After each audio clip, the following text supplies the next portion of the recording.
Hi everyone, and welcome back to another episode of Ian is a Weirdo.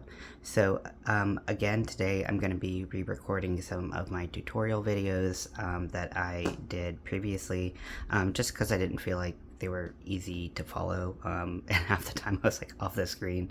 So I figured I would re-record these, and hopefully they would be a little bit more clear. So this is part of my beginner series, people who are just starting to crochet or want to start crocheting. So this is the second video. I already recorded the video on how to chain, and so this will be what do we do after we have a chain. Well, this is one of the options. So I have my yarn here, and again, this is going to be a right-handed video. You can mirror this if you are left-handed, or you can watch a left-handed video. Whatever helps you learn, that's the most important thing. I'm also going to be using my 9mm hook. Again, this is pretty big for the yarn size that I'm using. However, I do find it's just a little bit easier to see. And then I have my some optional things by me, stitch markers and scissors. I won't be using those today, probably, but it's always nice to have those for pretty much any crochet project, at least for me. Some people don't really use stitch markers. Some people, they use them more. So this is a very personal experience on finding your own style. So if you watched the first video and you practiced, you are now a professional chainer. So you can you know how to make your starting chain for your project. If you don't, I'll go over those first few steps a little bit faster than I did in the last video, because we need those to start with the next step. So I'm gonna go ahead and start my slip knot, making the loop, flipping the loop over the working yarn, and pinching that middle yarn and pulling it through to create the slip knot, which can adjust in size when you pull the working yarn and my hook through and tightening it just a little bit. So again, we're going to do that two-part move where the first is the yarn over and the second is to pull the yarn through the chain. So hopefully you found a nice tension grasp that works for you. If you haven't, it does take practice. So some people, they spend their first couple, however long, crocheting, just kind of placing the yarn like this, and that's okay too. It just takes practice to find that right tension for you. So I'm going to chain by doing the yarn over first. So it's going to go around the hook and then towards me over the top. Then I'm going to turn my hook a little bit and pull it through the loop. I'm going to do this again. So it's going to go away from me, towards me, turn my hook towards me, and then again. And so usually when you are following a pattern, it tells you exactly how much you should chain, but just for kind of some conceptual stuff, I'm going to talk through it a little bit more, so that you can, when you are, if you're making something from like a freehand project or something like that, you can kind of know what's going on a little bit, because I know when I first started, I definitely didn't know what was going on. So I've already chained 2. So what I'm going to do is I want my project to be 10 stitches tall, or 10 stitches wide rather. So I'm going to chain 10. So I have 1, 2, and so I'm going to chain 8 more. 3, get that tail in there for some reason. 4,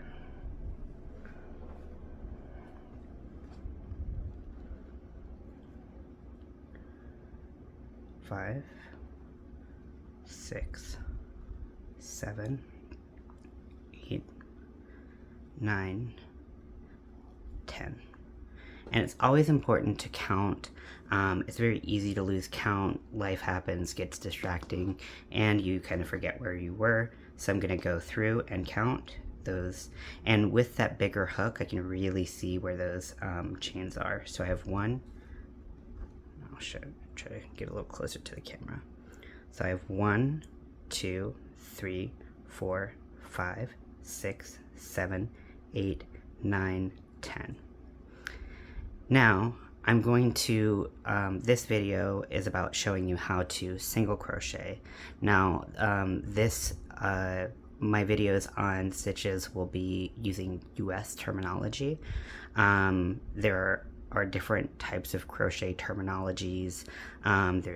There's UK and other types that may call the same stitches something different. So keep that in mind as you read your pattern. Sometimes patterns will say this is using this terminology. Usually they do, but sometimes we forget to do that when we write patterns. I'll speak personally.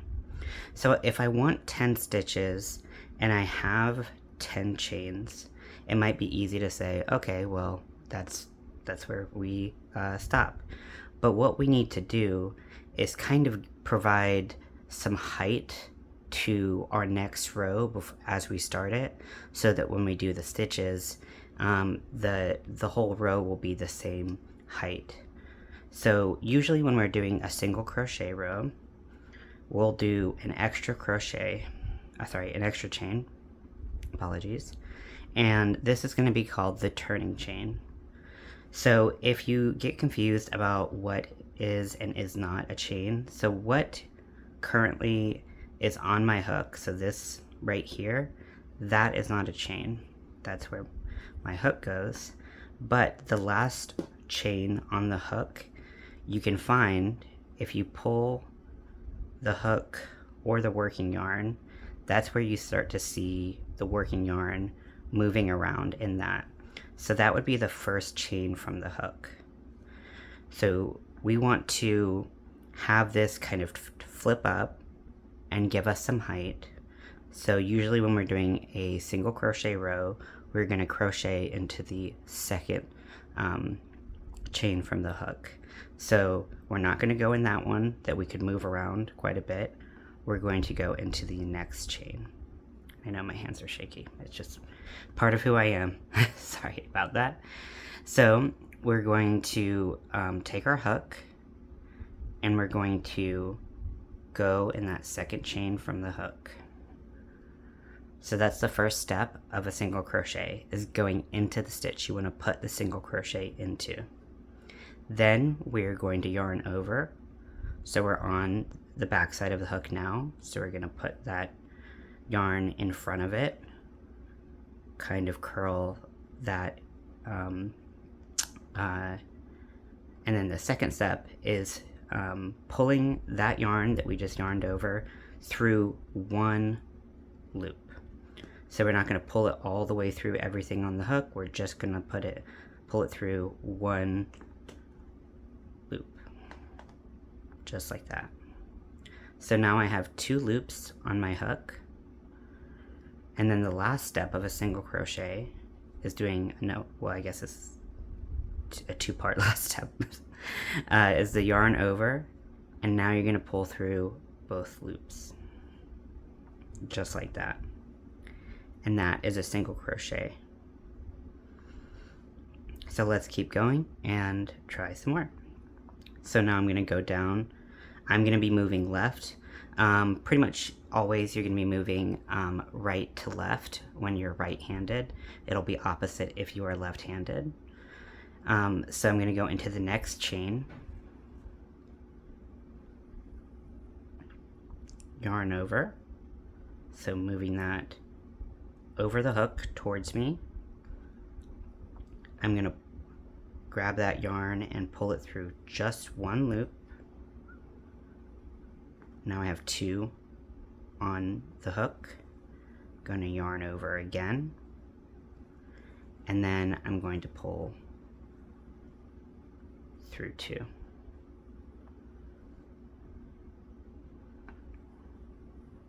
Again, into the chain or the stitch, yarn over towards me, pull through one loop, yarn over, and pull through 2. So I'm going to go all the way down until I get to this last stitch, which for me is in yellow, which is why I really like this color changing yarn. And then to the last stitch, the last chain, through, yarn over, pull through one loop, yarn over, and pull through two. Now, if you recall, I said that I wanted mine to my project to be 10 stitches across, and so we're going to count to always double check. It's really important, especially at the beginning, but really in any project, that you make sure that you're counting frequently, because it's easy to drop a stitch, add a stitch, and you want to make sure that the project looks exactly like you want it to. So how to count your crochet stitches. So crochet stitches, most of them will have this distinct shape on top. And I'm actually going to take one of these plastic needles just to show you kind of what I'm talking about.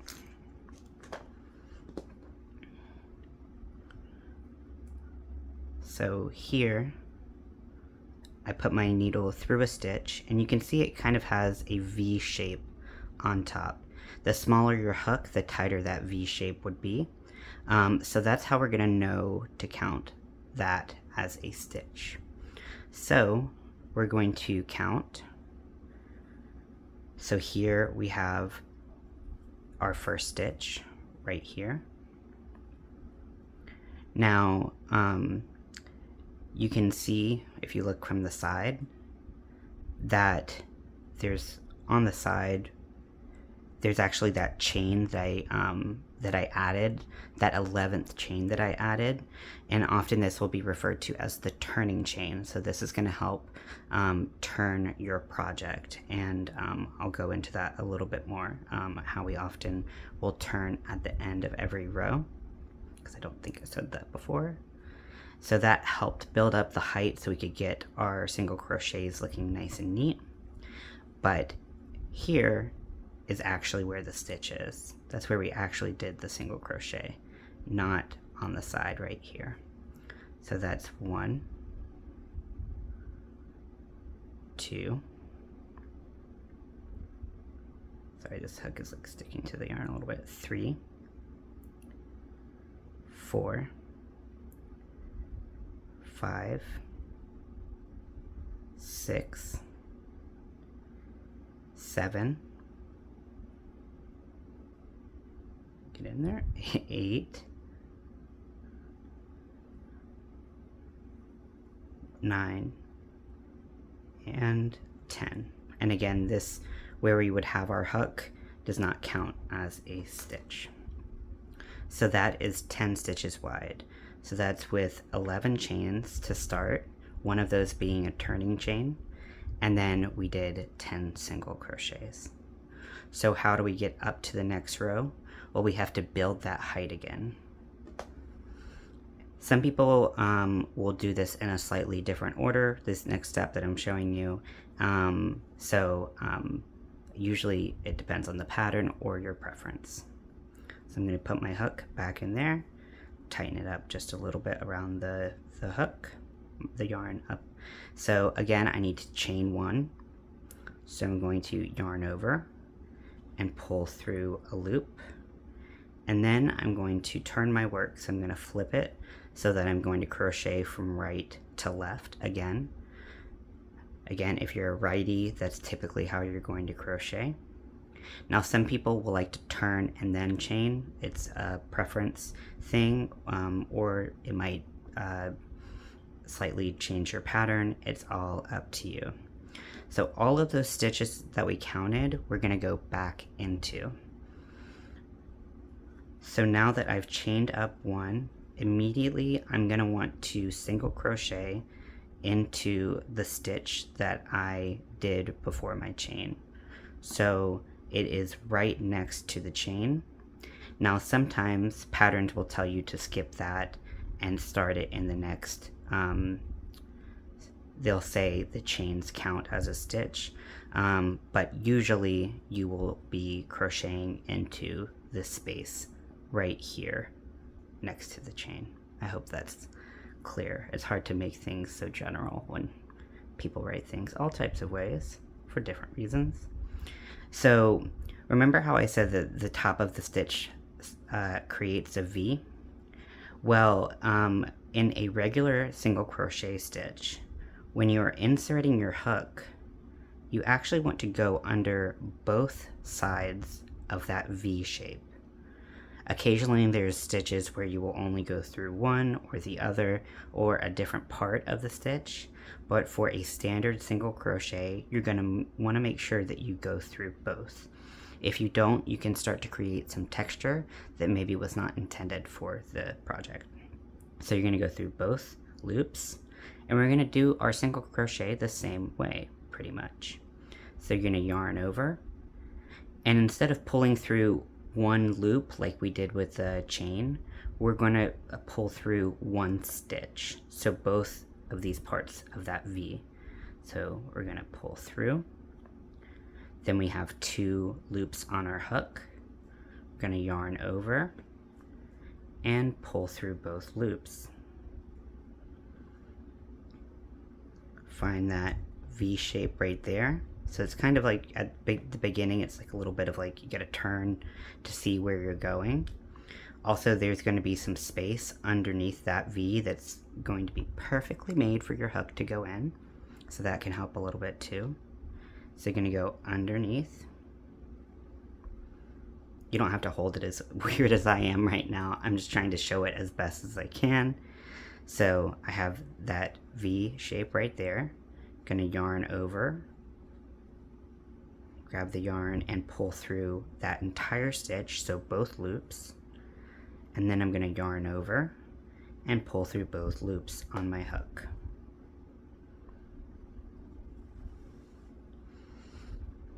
Pulling the yarn out a little bit.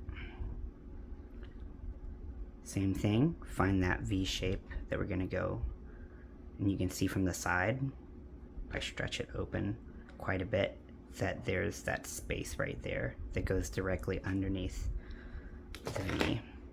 Now if your tension is too tight, it might be hard to get into that stitch. You're going to yarn over, pull through that stitch, yarn over, pull through both. So it's still, you don't have to stop, you can't really stop thinking about tension after you've done the chain. Tension is through every stitch that you're going to do in crochet. It applies to that. So just to keep in mind, so going into that space underneath the V, getting both of those loops, you're going to yarn over, pull through that entire stitch, so both of those loops on the V, and then you're going to yarn over and pull through both loops. So let's speed this up just a little bit and get to the end of the row. So this would be considered the second row. The first row is when we applied our first row of single crochets, and then the second row is when we chained up and we're doing these single crochets again. Go through both, yarn over, pull through, yarn over, pull through both loops. Now, I'm not doing anything to increase or decrease the number of stitches in each row, so every row should have 10 stitches. Go through, and that's going to be kind of how we mark whether or not we drop something or not. Yarn over, pull through, yarn over, pull through both loops. And so this last one can occasionally be a little bit hard to see. But if you're not quite sure if that should count, you can count your stitches without that and see if you did it correctly. So here's that first V shape right here, this red one right here. This is the chain to make the height. So 1, 2, 3, 4, 5. Oh, maybe using my needle would help. So 1, 2, 3, 4, 5, 6, 7, 8, 9. So that can be a good way to check, should I pick it up, should I not? But usually, especially once you've done it a little bit, it's usually pretty easy to figure out whether or not your stitch should go through it.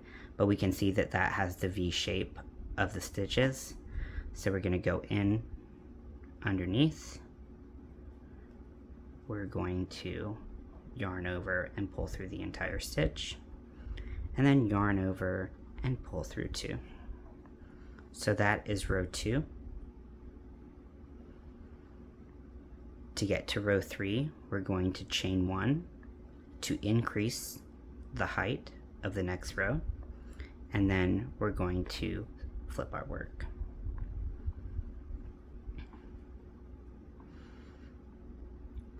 And then we will go into the first stitch, so you can see that V right there. We're going to yarn over, pull through 2, pull through 2, but pulling through 1 stitch, yarn over, and pulling through both loops. Now, I do want to say that one common mistake when people are learning the single crochet is getting a little mixed up on how many loops or how many things that they should be pulling through from or with. I don't know what the right word is, but commonly I'll see, or I have done, you go into the into both loops. Like I said, one of the common mistakes is to go through just one when you're meaning to go through 2, so really keep that in mind. And they yarn over and they pull through, well, so you have this whole stitch on your hook and you have this loop. And so sometimes it's easy to kind of get distracted and pull through both loops at the same time. Now, this is actually a stitch, but it's not the single crochet stitch, and it does change the project quite a bit and looks very different once you know what to look for. That is actually called a slip stitch. It's when you don't do the 2 separate yarn overs. If you ever do that, you don't have to rip up all your work, you didn't ruin everything. It's very easy to correct. So let's say you have accidentally done one. What you can do is take your hook and you go back through just one of those loops. If it makes it less confusing, you can also get them back in the same order that they should be. So now it's where it should be, right? Because we would normally put our loop through the, put our hook through this stitch. We would yarn over and we would pull through just the stitch to have a loop here, and then we would have our original loop here. So we have the 2 loops on our hook, and then we can yarn over and pull through the 2 like we needed to. So making that mistake is very common, so something to keep an eye out for. So again, I'll show you what that looks like when it happens on accident. So you put your your hook through the stitch, you yarn over, you pull through, and then you pull through both, and that is not a single crochet. And you can kind of see how different it looks. It sits a lot shorter than the height of a single crochet. Especially if you were to do it all the way through, it would be a lot easier to see. It sits shorter, it's harder to get your hook into there, into the stitch. So typically it's pretty noticeable, but we can go back through that final loop that we went through. You don't have to straighten them out, just for kind of seeing it visually, but this is what it should look like, right? If we did the single crochet correctly the first time. We yarn over and we pull through both loops. So single crochets are going to have 2 yarn over pull throughs. The first, you yarn over and you pull through the entire stitch, and that's it. And you have 2 loops on your hook then. Then afterwards, you're going to yarn over and pull through both loops on your hook. So I hope this was helpful and educational. I know that at first, learning these different stitches and how to do them, how to make them look right, how to work with your tension, all of these things can be very difficult, but I know that you can do it. And also, if you find yourself getting really frustrated, feel free to take a step back if you need to, or you know, if you've tried and tried and tried again, you know, I'm not great at every craft. You're not going to be great at every craft. So if eventually you're like, I can't do it, don't stress yourself out too much. This is low stakes. So let yourself find joy wherever that is. And I hope this was helpful. If there's anything that I can help clarify, please let me know. And I hope you have a great day. Bye.